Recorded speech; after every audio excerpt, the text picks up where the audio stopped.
Hi there. Uh, Delivering this lecture via a video. Um, I want to talk today about entrepreneurship and starting a business. We tend to think of business as being large corporations, but a lot of businesses, in fact, majority of businesses are actually small businesses. And we're going to talk a little bit about that right now. Small businesses, by definition, are independently owned and operated. They are not publicly traded corporations. Um, they, by definition of the word small, they don't dominate a market. Um, they will not be the go-to. They usually have some level of branding, but they are not the Uber brands that, let's say, Nike and Coca-Cola and McDonald's are. They do, however, interact with large businesses, and many large businesses will outsource many of their not primary, well, maybe in some cases they're primary, functions. But for instance, I don't know of any large organization that actually runs its own cafeteria. They will outsource that to a smaller business, often that will manage it for them. Um, so a lot of outsourced services, IT support, things like that. And so that a lot of small businesses will be vendors to larger businesses. And that, in fact, some larger businesses will actually try to mentor those smaller businesses, primarily so they can get better service, so they can better meet their own needs. It's not altruistic; it is self-interested, and that's fine. That's absolutely fine. Small businesses, admittedly, do grow into larger businesses. Larger businesses don't generally spontaneously come into being, on day one. They have to. They start small and grow larger. And many, most uh, entrepreneurs want their businesses to keep on growing. Um, 86% of businesses in the United States have less than 20 employees. And that's sort of interesting. We think of small businesses as having sort of a minor um, effect on the economy, but actually, small businesses outnumber large businesses. Um, and 54% of US workers work for companies with less than 100 employees. Small business is generally considered, depending upon who you're speaking to, 100 employees or less, or 200 employees or less. Although, when we think of a small business, we think of much smaller employee count. So, and a lot of businesses are one or two people, or maybe 10 people, but they could be as high as 100 or 200 people. And small business is what drives economic growth. I am delivering this lecture during the 2020 pandemic, and there's a lot of concern over small businesses. And it's not because they're being altruistic, but that they understand that small businesses drive growth. Startups. Um, at this time, we are very worried about a lot of small businesses. Some have already, this has already happened. Many small businesses have just hung up the towel and said, "Okay, we can't survive this environment." Larger corporations can, but I mean they'll still get hurt, but they can endure it. Where smaller businesses have a much tougher time. Again, a lot, it depends upon what actual business, what their product or service is, relative to the macro environmental forces that are going on. A lot of, why should you become an entrepreneur? And a lot of people, they say, "Oh, I'm going to get my degree and I'm going to go work for a large corporation," and that is absolutely fine. There's nothing wrong with that. But other people have a different view. They want to start their own businesses. There is a certain romance to being your own boss, and there's nothing wrong with that. Why do people become entrepreneurs? Well, they see an opportunity, some opportunity that maybe a market that is not being served very well, or there is just some opportunity of some sort. Maybe somebody will buy an existing business because the owners are no longer interested in running it. So there are various reasons why people become an entrepreneur, various types of opportunities. Obviously, entrepreneurs do want profits, just like all of us, all businesses. Although profit is not usually the primary motivation for somebody deciding they want to be an entrepreneur. Um, Now, if they see they have a really great opportunity, again, it's all very fluid. But that is not, strangely enough, usually the primary motivation. Um, many people want independence. Many people don't want to have bosses. They don't want to have somebody telling them what to do. And you will see many people who have worked in large organizations leave and start their own companies because they want that independence that they perhaps did not have in a larger organization. And this is very much about personality and psychology and related issues. Some people do like a challenge, and it is a challenge. I have spoken to and I know a lot of people who have worked in large corporations and who are very smart and have been very successful in the corporate world and have decided they want to leave. Many executives, what will happen is they'll retire. They've made enough money. They feel secure, so they feel they can take on that challenge. Um, and I've heard many of them complain, "Yeah, man, I had to make sure that I had to call IT people to get the computers to work, and I had to, arrange for janitorial services, and I had to go get somebody to fix the copier." Where previously these people were executives, where they didn't have to worry about that stuff, other people did. So, when you're an entrepreneur, your range of responsibility is much broader. What does it take to be an entrepreneur? Well, you do need to be self-directed. You have to be disciplined.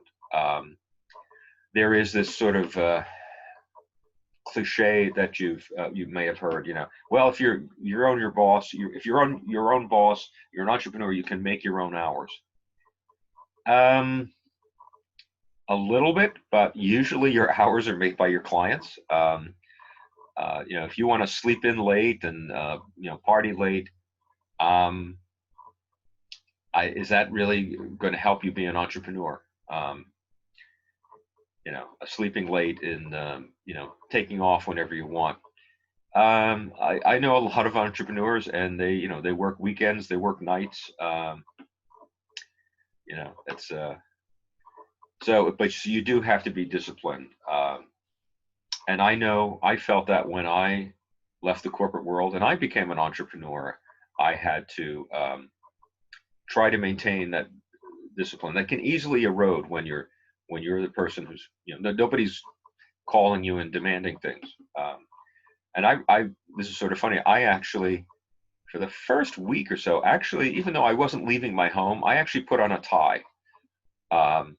And I kept business hours, and I mean, the tie thing didn't last long, but I just wanted to psychologically keep myself disciplined, as if I was working for the company, because now I'm working for myself, and my family is responsible. I'm responsible for them, and there's nobody going to be sending me a paycheck, so I have to generate income through my work with clients and so forth. You do have to, I think the textbook refers to self-nurturing. You have to have confidence. You have to have believe that you can do that. If you think you're going to fail, you will fail. Confident thinking leads to confident behaviors and good practices, and so you have to have that.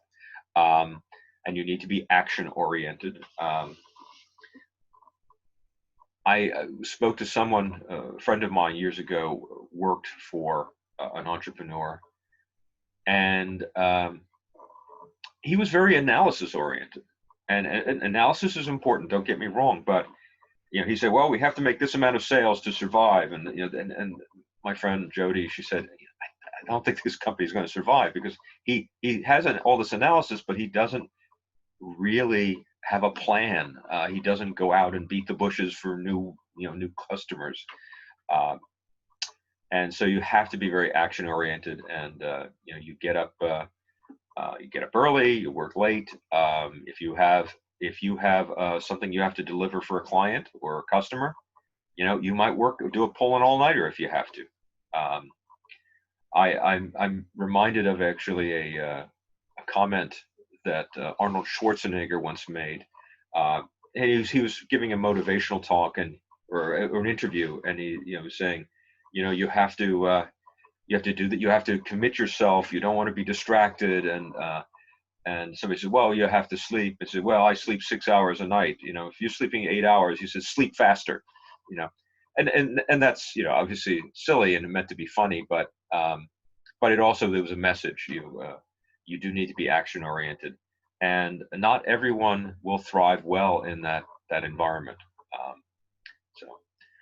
Um, so it does require a certain amount of independence of mind.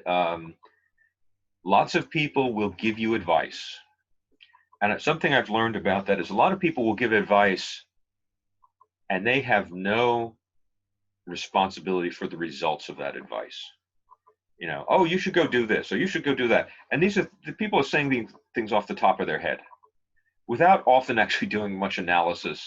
And so you have to be somewhat independent minded in your approach. Not that you don't listen to wise counsel, but you also have to learn to filter out,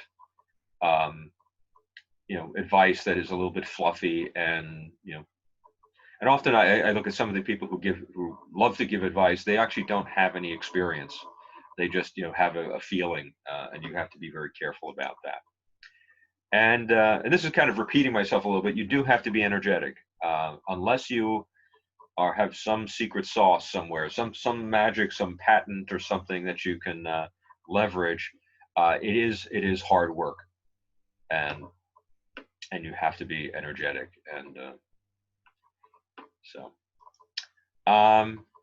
strangely enough, you have to be tolerant of uncertainty. And this is something a lot of people have trouble with.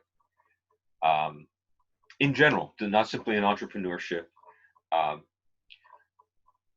I would rather receive bad news than to receive no news. And I think most people at some level kind of feel this way. You are, like if you're waiting for news and you become very anxious when you're waiting for a phone call to learn when you get a contract or something, and you have to be somewhat tolerant of that. And some people don't, and there are a lot of people, for instance, even not waiting for information, but they've got to make a decision. And many times, a decision. I think the really successful people understand that they want to know when do they have to make a decision by, and they actually don't rush to decisions. They think about if there's a deadline, they meet that deadline. But you have to be able to tolerate that uncertainty and may allow for maybe some creative thinking going on to mull things over. And I do know some people, they like to make, I know certain executives, they love to make decisions very quickly, and they pride themselves on that. And I've noticed that some of those decisions were not that great. There is a psychological desire for certainty and for decisions to be made. And this goes to a lot of some people call being open-minded and closed-minded. We are all at different times open-minded and closed-minded. Being open-minded allows for uncertainty and allows you to play with it. Closed-minded is being action-oriented. And there are times, and it is actually emotionally more satisfying to be closed-minded. You're certain, and there is a certain comfort in certainty. But if you're going to be an entrepreneur, uncertainty is going to be there, and you have to be tolerant of it and understand how to deal with it internally. Not that you want to encourage uncertainty. We all have a desire for things to be certain, to know what's going to happen, even if it's something bad. Sort of a tangent on this is, for instance, in the stock market, you will find that people, if something bad has happened to them, let's say a company is being sued or there's a recall and there's going to be a judgment against them, their stock price understandably will drop. But once a settlement is made, even if it's a really bad one, really difficult to swallow kind of result, the stock price will go up because the uncertainty is gone. And now we know what we're dealing with and we can move forward. Even if it's, again, we generally prefer to receive bad news over uncertainty, over no news. So there are many options for becoming, well, options and recommendations. Um, some personal recommendations. If you're going to go into business, before you put your name on the shingle, before you start your own company, get some experience in the industry that you're interested in. Work for others, see their mistakes, see their successes. Uh, I do have a friend who, right out of school, he was a computer major and he was going to be a computer consultant. And first thing he did out of school was he bought a bunch of computer equipment and opened up his own business and waited for the phone to ring, and it didn't. Um, and he made a lot of mistakes, and and people had told him you should go get some experience first. You know, now small businesses, you really small businesses like cutting lawns and things like that, you can do without a lot of experience. But the more intricate the industry you're going into, the more experience you want. Um, so I do recommend a lot of people go to college. Obviously, if you're listening to this lecture, you've probably already, at least very least, started college. And college will give you a lot of different perspectives. I'm not saying college will give you every answer. That's why we also recommend experience. Uh, and you'll work things out. And actually, once you have the college degree, once you have that education, that puts you in a better position to learn other things, where other people who are not educated might receive the same information, but they don't have any reference or any way to analyze it. So I'm obviously very pro college.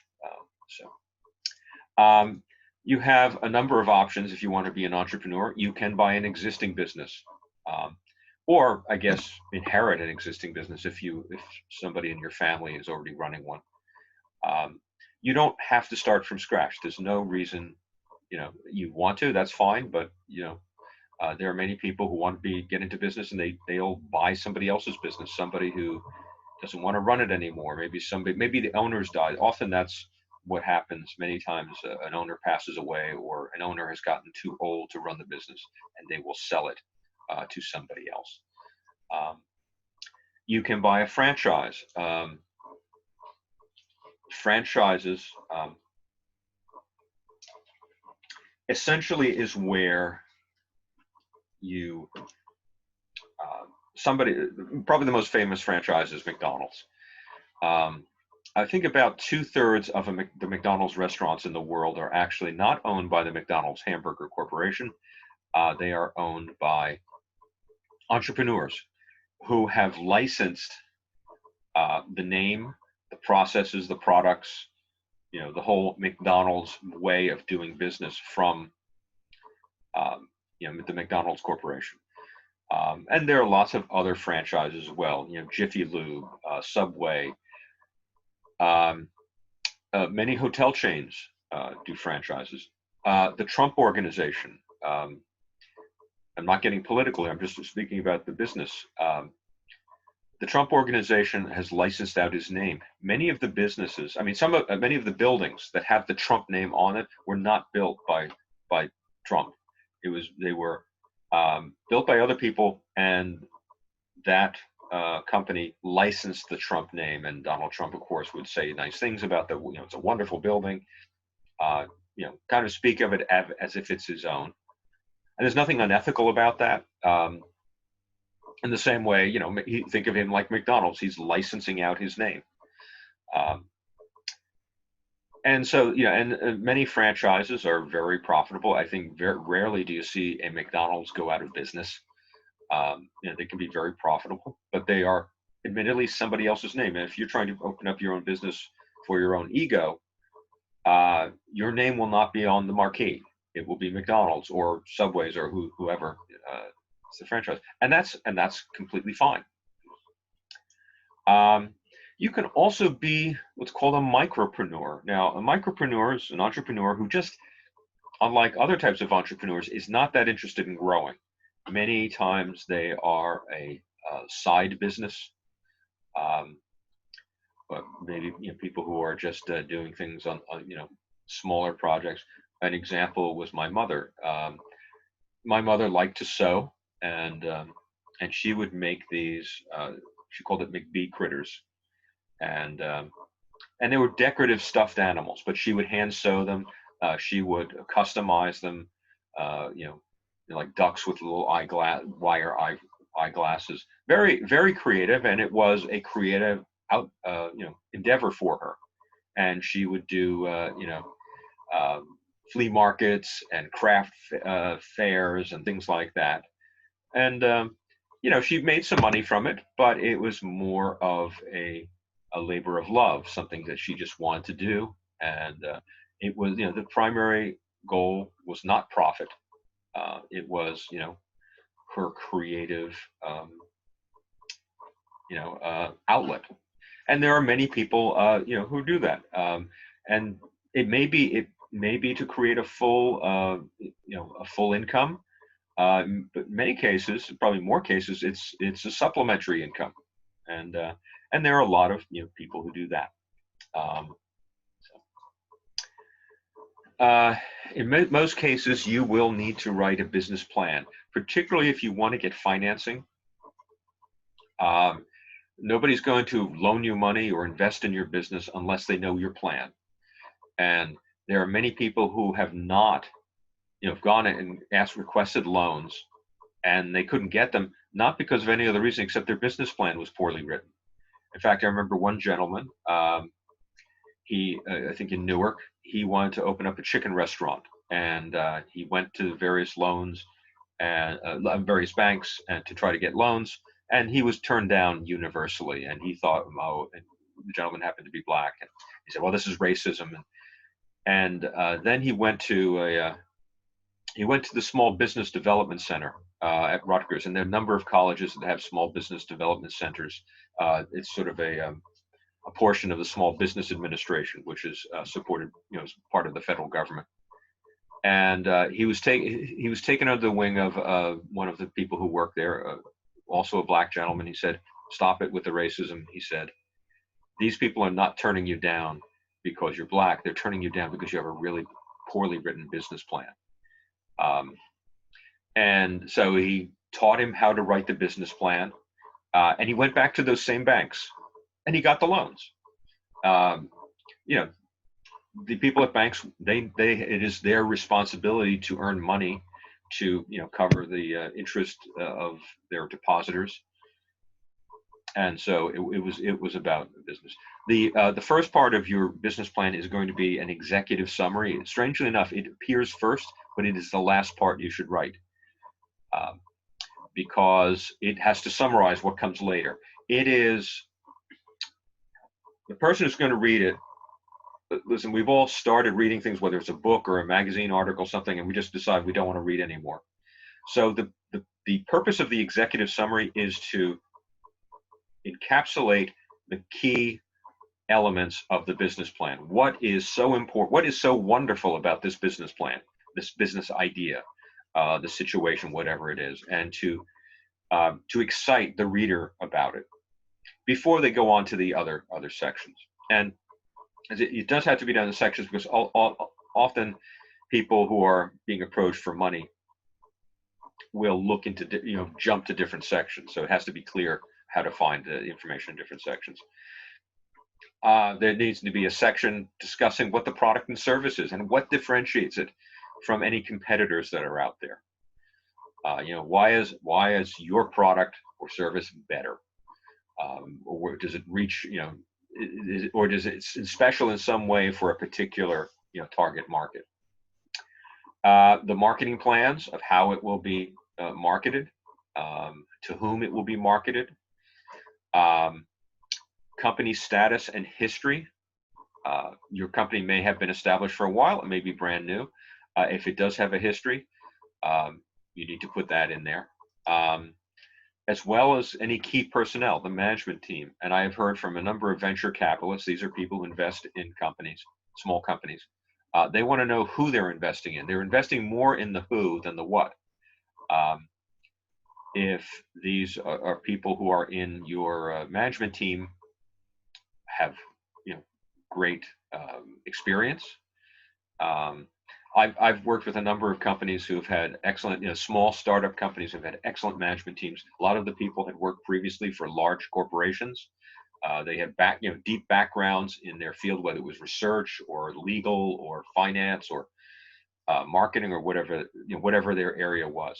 And so they're looking for a good team, and often these people were sought out because they had good reputations for that.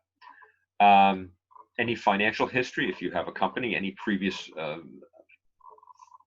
financing that you've had, how much, if you have stock, that sort of thing. And also financial projections in terms of what you think sales will be. Sales may not come immediately, but they also want to know something about something called burn rate. How quickly are you burning cash? And we'll talk a little bit more about that. And any appendices, anything that might be relevant that people may be interested in. Maybe a list of competitors or time frame. Every business plan is written probably a little bit differently, but it should have these key elements in. If there is a question you don't want to be asked, you better answer it because in your business plan, because that could prevent you from getting the financing you want. Now, business plans are not just for getting financing. It is helpful to write down on paper or in your computer, wherever, the plan. So entrepreneurs are often, as we all are, often distracted by various things. So it helps to go back to the business plan. What are you supposed to be doing? And if you're not doing that thing, why not? Maybe there is a reason to change the business plan, and business plans do change, but they should not just change because of something that distracted you that day. So, and this goes back to being disciplined. About if you're running a company, you need to be disciplined. If you're not disciplined, your people won't be disciplined. If we're working for you. There is the initial financing of the business, and most likely it will come from your personal savings. It certainly did for mine. And again, so there will need to be some a cash reserve. Some people say you should have at least 6 months worth of reserve. I say you should have a year, mainly because I'm financially conservative that way. And that will be for most people, and anyone else who invests, they want to see that your money is invested in as well. So that's important. There are what are called angel investors. Now, angel investors, you talk to different people, they have a different idea what an angel investor is. An angel investor might be your mom, somebody who has, through the goodness of her heart, given you money to invest. They may be business people, who are interested in, think you might have some success. I actually remember being offered, actually while I was still in college, I kind of had a business plan, what I wanted to do. And actually one of my old high school teachers offered to finance what I wanted to do. And I thanked him very much, but I didn't really want to take his money. I didn't think I really needed it. But you might come across those people. And there's some people who are serial angel investors. They invest over and over, and they're kind of one step away from venture capitalists. Venture capital, we're talking about something more serious. These are people who invest in small companies, startups. They think they have a great product, and they will invest. And every investment doesn't pay off for them, but the ones that do pay off will often do, if you've ever watched the CNBC television show Shark Tank, what that is essentially, entrepreneurs are coming in and pitching. They've got a great new product and they demonstrate it often, and they do what's called the elevator speech, where you have a very short time to get across the key elements. And essentially what these entrepreneurs are offering is a piece of their company, a percentage of the profits. They would, essentially ask the venture capitalists to be part owners with them. And many venture capitalists will say, nod, okay, I'll give you the cash. And many others will come in and say, okay, I see some problems. And often venture capitalists serve as consultants. And these are usually people who have, very uh, significant experience. And so they can give that. And as part owners, they have a right to give that advice. And of course, there's a lot of perhaps conditional things. Yes, I'll invest if it can be, you can commit to doing the following measures to improve your business. You can do bank loans. And here we're moving from equity investment to debt, where you're borrowing money and it has to be paid back. Whereas venture capitalists, you don't really pay them back. They then somehow, they're part owners of the company. They take the risk with you. They, of course, do want to plan for getting it back, whether it's going public or where you can sell shares and then they can recover their costs, or their dividends in some way that they'll receive. Bank loans, of course, you go into the bank and say, would you please lend me some money for my business venture? And you usually have to put up some sort of collateral. It is not unknown for people to put up their homes as collateral. This, of course, is a very risky thing to do, because if it doesn't pay off, you're out of your house. But sometimes that's the only way people can get funds.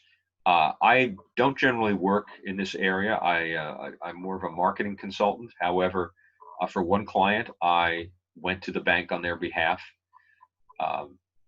and discussed, exactly what I did. They asked me to do it, so I wouldn't reveal who they were, because there was for legal reasons and other reasons.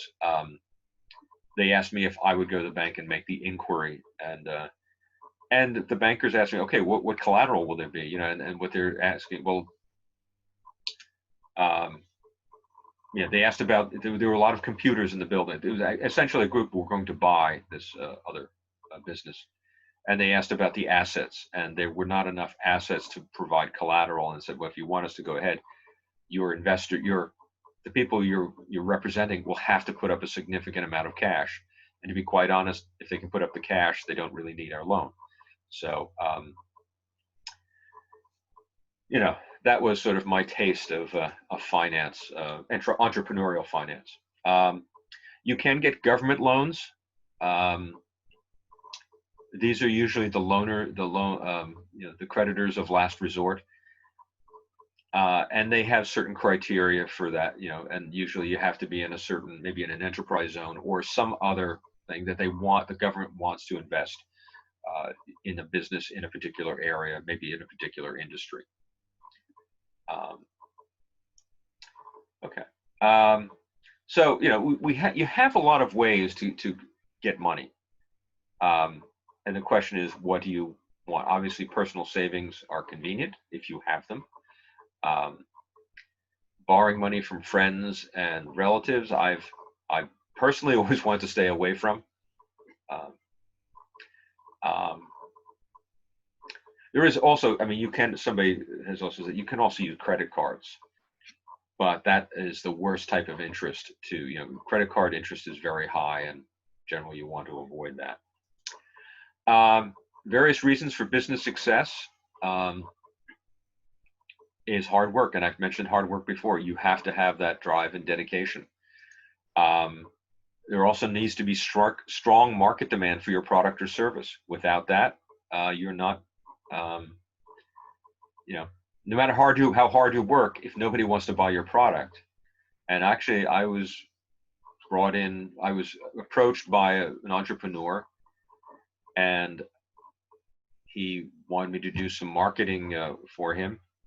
And I actually turned him down, and I said, this is not that I wouldn't want to do this work, but I don't think there's going to be demand for your product. And he was going to actually talk about financing. He was actually going to he wanted to get the money from his wife's retirement account. And he was an older gentleman. I said, I really don't recommend that, particularly for this product. It was a product I thought would have very limited use. It was more of a novelty product. it was actually a type of screwdriver. It's kind of interesting, very interesting product, but it was sort of a solution for a problem that didn't exist. And I felt it was just too risky. And I felt for ethical reasons I had to turn him down and discourage him. Uh, Another one is managerial incompetence. Competence. I'm sorry, competence. That is. There are some people who are just not good managers. There are some people who are not good at managing people. Others that are not good at managing cash flows or money in general. So you not have to have certain business competence. And a lot of people say they want to go into business and they have no idea what it really entails. So, if you be successful. Another thing is luck. And unfortunately, you can't go to the luck store and buy some luck. But what by luck, I mean not pure chance. Luck is when opportunity meets experience. And I remember speaking to one gentleman. He was actually closing down his business after many, many years of being very successful. He was just getting older. He wanted to actually go into another business. He wanted to become a micropreneur in a different area.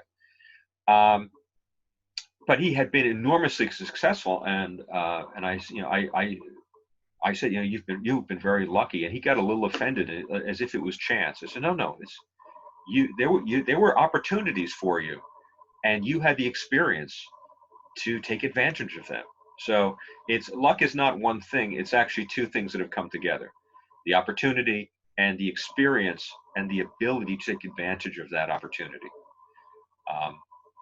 You can control one, but you can't control the other. But you can look for opportunities, and so you can, in a way, yes, you can make your own luck, but it's not, that easy. Reasons for business failure. I think you probably already know these: incompetence, inexperience, which we've kind of alluded to, neglect. There are people who neglect their businesses, and I know of one. Actually, it was a large advertising agency here in New Jersey. They just neglected their business, and they got distracted by other things, and that was a problem. Poor record keeping is very, very much an issue.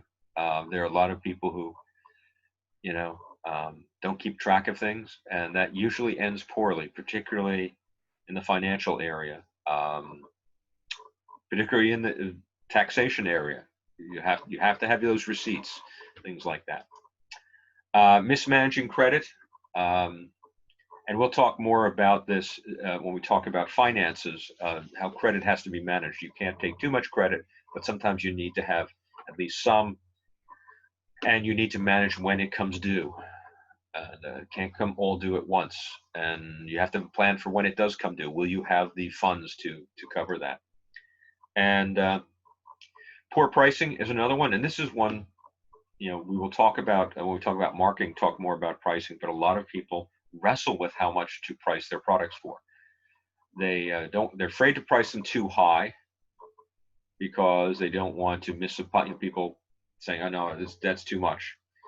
So they tend to price them, many companies tend to price them too low. And I know, in fact, nonprofit organizations, if they are selling a product, often price too low. I know one in particular that I deal with on a regular basis, and I've had to sort of rattle their cage saying you're pricing your products too low. But there are, and this is a not-for-profit organization which is run by people who are rather older, and they think of the prices that they paid decades ago for things, and that was sort of their calibration. And I have to say, no, if somebody wants the product, they'll pay the price, and they want to price everything at $1. These are small, like white elephant sale items. I said, no, make it $2, make it $3. If they like it, they'll pay that money. Insufficient capital, not having enough money to invest in capital expenditures, cash flow issues, and this ties in with credit as well. And I think I mentioned earlier, the 6-month rule. I prefer the 12-month rule. There is this feeling that that entrepreneurs thrive on risk. No, actually, many entrepreneurs are risk averse. They don't want to risk because they know they are more vulnerable than than large companies. So, okay, all right. Obviously, you can't ask me any questions here, but when we get back to class, or if you want to send me an email if you're not sure about something here. So until then, take care.